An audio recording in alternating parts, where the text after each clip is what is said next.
Good morning, ছাত্ৰ-ছাত্ৰী সকল। মই ক্লাছ 10 ৰ হাফ ইয়াৰলি 2024 পেপাৰখনৰ আৰু কেইটামান এমচিকিউ লৈ আহিছোঁ। আগতে কেইটামান এমচিকিউ তোমালোকৰ আগৰ ভিডিঅ'ত দিলোৱে। ইয়াৰ কুৱেশ্যনটো আছিলে যে এটা বস্তু এখন উত্তল দাপোনৰ সন্মুখত ৰখা হৈছে, ইয়াৰ প্ৰতিবিম্ব গঠন হ'ব। এটা বস্তু উত্তল দাপোনৰ সন্মুখত ৰখা আছে আৰু ইয়াৰ প্ৰতিবিম্ব ক'ত গঠন হ'ব সেইটো সুধিছে। ইয়াত এড দিছে দাপোনৰ সন্মুখত লক্ষ্য বস্তুৰ সমান দূৰত্বত গঠন হ'ব, বিত দিছে দাপোনৰ সন্মুখত লক্ষ্য বস্তুৰ দুগুণ দূৰত্বত, চিত দিছে দাপোনৰ সন্মুখত থকা লক্ষ্য বস্তুৰ আধা দূৰত্বত, আৰু ডিত দিছে দাপোনৰ পিছফালে আৰু বস্তুৰ দূৰত্ব অনুসৰি ইয়াৰ অৱস্থান ভিন্ন হয়। উত্তল দাপোন, আমি জানো উত্তল দাপোনত সদায় প্ৰতিবিম্ব দাপোনৰ পাছফালে গঠন হয়। দাপোনৰ পাছফালে গঠন হয়। লক্ষ্য বস্তু অসীমত থাকিলে ইয়াৰ প্ৰতিবিম্ব দাপোনৰ পাছফালে ফকাছত গঠন হ'ব, আৰু যদি লক্ষ্য বস্তু অসীম আৰু দাপোনৰ মেৰুৰ মাজত থাকে তেনেহ'লে উত্তল দাপোনত প্ৰতিবিম্ব সদায় দাপোনৰ মেৰু আৰু ফকাছৰ মাজত গঠন হয়। গতিকে ইয়াৰ শুদ্ধ উত্তৰটো হ'ব লক্ষ্য বস্তু উত্তল দাপোনৰ সন্মুখত থাকিলে ইয়াৰ প্ৰতিবিম্ব সদায় দাপোনৰ পাছফালে গঠন হ'ব।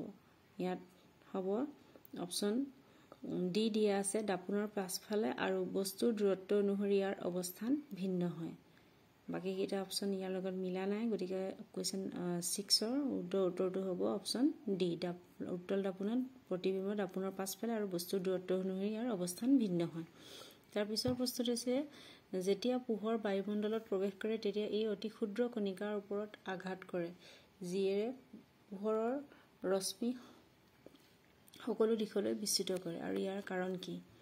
আৰু জানো পোহৰ বায়ুমণ্ডলত প্ৰৱেশ কৰাৰ লগে লগেই আমি সকলোফালে আমাৰ পোহৰ দেখা পাওঁ, আৰু ই কি কৰে পোহৰে ক্ষুদ্ৰ কণিকাৰ ওপৰত আঘাত কৰি চাৰিওফালে কি হৈ যায় বিয়পি পৰে। আৰু ইয়াৰ কাৰণটো হৈছে পোহৰৰ প্ৰতিফলন নহয়, পোহৰ বায়ুমণ্ডলীয় প্ৰতিসৰণো নহয়। বি, চিত দিছে পোহৰৰ বিক্ষেপণ, আৰু এইটো শুদ্ধ উত্তৰ option C, scattering of light, অৰ্থাৎ পোহৰৰ বিক্ষেপণৰ বাবে বায়ুমণ্ডলৰ পোহৰৰ কি হয় অতি ক্ষুদ্ৰ কণিকাৰ ওপৰত আঘাত কৰি চাৰিওফালে বিস্তৃতি হৈ পৰে। Option C. কুৱেশ্যন নম্বৰ 8ত দিছে তলৰ তালিকাখন অধ্যয়ন কৰি ভুল তথ্য থকা শাৰীটো বাছি উলিয়াওক। কোনটো তথ্য ভুল? ইয়াত সবাতচখন আৰু অবাতচখন দিছে। সবাতচখনৰ স্থান দিছে কোষ পৰশত, অবাতচখনৰ স্থান দিছে মাইটকণ্ড্ৰিয়াত। এইটো ভুল, কাৰণ সবাতচখন কোষৰ মাইটকণ্ড্ৰিয়াত সংঘটিত হয়, অবাতচখন কোষৰ কোষ পৰশত সংঘটিত হয়। বিত দিছে উৎপন্ন হয়, সবাতচখনৰ ফলত উৎপন্ন হয় কাৰ্বন ডাই অক্সাইড আৰু পানী, হয় শুদ্ধ। অবাতচখনৰ ইথানল কাৰ্বন ডাই অক্সাইড উৎপন্ন হয়, এইটো শুদ্ধ। সবাতচখনত উৎপন্ন হোৱা শক্তিৰ পৰিমাণ বেছি, এটিপি মানে শক্তি। অবাতচখনত কম পৰিমাণৰ শক্তি উৎপন্ন হয়। সবাতচখনত অক্সিজেনৰ প্ৰয়োজন হয়, অবাতচখনত অক্সিজেনৰ প্ৰয়োজন নহয়। আমাক ইয়াৰ ভুলটো সুধিছিলে, গতিকে অপশ্যন এ হ'ব, সবাতচখন কোষ পৰশত নহয়, অবাতচখনো মাইটকণ্ড্ৰিয়াত নহয়, গতিকে ভুল তথ্যটো হৈছে অপশ্যন এ। কুৱেশ্যন নম্বৰ 9ত দিছে তলৰ কোনটো আটাইতকৈ বেছি বিদ্যুৎ ঋণাত্মক মৌল? বিদ্যুৎ ঋণাত্মক মৌল ইয়াতকেইটা ফ্ল'ৰিন, ক্লৰিন, ব্ৰমিন, আয়ডিন, এইকেইটা হেল'জেন পৰিয়াল দিয়া হৈছে, আৰু ইয়াৰ আটাইতকৈ বেছি বিদ্যুৎ ঋণাত্মক মৌলটো হৈছে ফ্ল'ৰিন। Option A fluorine. তাৰপিছত দিছে কুৱেশ্যন নম্বৰ 10ত তলৰ কোনটো সমতুলিত ৰাসায়নিক সমীকৰণ, অৰ্থাৎ বেলেঞ্চ হৈ আছে, সন্তুলিত হৈ আছে? ইয়াত আইৰণে পানীৰ লগত বিক্ৰিয়া কৰি ফেৰিক অক্সাইড আৰু হাইড্ৰজেন গেছ উৎপন্ন হৈছে। গোটেইকেইটাতে একেই দেখুওৱা হৈছে, কিন্তু ইয়াত সমতুলিত হৈ আছে কোনটোত? আইৰণ, ফেৰিক অক্সাইড, Fe3O4 হয়, কিন্তু ইয়াত Fe3 হ'বলৈ হ'লে আমাৰ কি হ'ব লাগিব?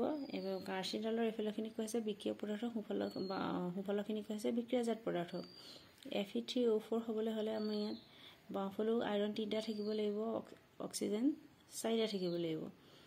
গতিকে আমাৰ ইয়াত Fe3O4 ইয়াত আইৰণ 3টা আছে, অক্সিজেন 4টা আছে, Fe3O4 হ'ল, আৰু ইয়াত হাইড্ৰজেন আছে 8টা, গতিকে ইয়াত হাইড্ৰজেন 8টা আছে। বাকীকেইটাত আমাৰ মিলা নাই, অক্সিজেন ইয়াত মিলা নাই, ইয়াতো অক্সিজেন 4টা আছে, হাইড্ৰজেন 8টা নাই অপশ্যন ডিত, আৰু অপশ্যন এত আইৰণ সোঁফালে 3টা আছে, বাওঁফালে 3টা নাই, নহয়নে? গতিকে আমাৰ মিলা নাই, গতিকে শুদ্ধ অপশ্যনটো হ'ব আমাৰ অপশ্যন বি। আইৰণে পানীৰ অণুৰ লগত বিক্ৰিয়া কৰি কি কৰিছে? ফেৰিক অক্সাইড আৰু হাইড্ৰজেন গেছ উৎপন্ন হৈছে। ইয়াতো আইৰণ 3টা আছে, হাইড্ৰজেন 8টা আছে, অক্সিজেন 4টা আছে। ইয়াত আইৰণ 3টা, অক্সিজেন 4টা আৰু হাইড্ৰজেন 8টা হৈছে। গতিকে সন্তুলিত হৈ থকা সমীকৰণটো হৈছে আমাৰ অপশ্যন বি। তাৰপিছত দিছে ধোঁৱা উৎপন্ন নোহোৱাকৈ কোনটো খাদ্য ৰন্ধনৰ বাবে ব্যৱহাৰ কৰিব পাৰি। ইয়াত আমাক শক্তিৰ উৎস আমি কোনটো ব্যৱহাৰ কৰিলে ধোঁৱা উৎপন্ন নহ'ব। কয়লা জ্বলালেও ধোঁৱা উৎপন্ন হ'ব, খৰি জ্বলালেতো উৎপন্ন হ'বই। বিদ্যুৎ ব্যৱহাৰ কৰিলে ধোঁৱা উৎপন্ন নহয়, পেট্ৰলিয়াম ব্যৱহাৰ কৰিলেও ধোঁৱা উৎপন্ন হ'ব। গতিকে আমাৰ শুদ্ধ উত্তৰটো হ'ব ধোঁৱা উৎপন্ন নোহোৱাকৈ কোনটো খাদ্য ৰন্ধনৰ বাবে ব্যৱহাৰ কৰিব পাৰি। সেইটো হৈছে অপশ্যন বি, ইলেক্ট্ৰিচিটি বা বিদ্যুৎ।